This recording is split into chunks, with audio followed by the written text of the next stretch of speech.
जगदीश वरकडे, राहणार धाराशिव, तालुका जिल्हा धाराशिव.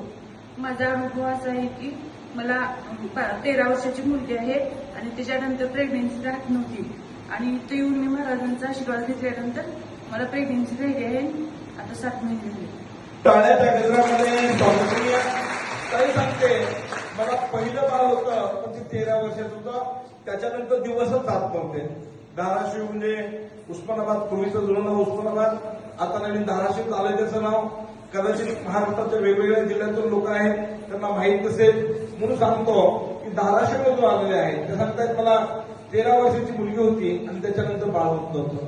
इथं आल्या, आशीर्वाद घेतला आणि आता त्यांना 7वा महिना लागलेला आहे आणि मी त्यांना मगाशीच उत्तर दिलंय, होणारं बाळ मुलगा होणार आहे. तुम्हाला टाळ्याच्या गजरामध्ये स्वागत करायचं.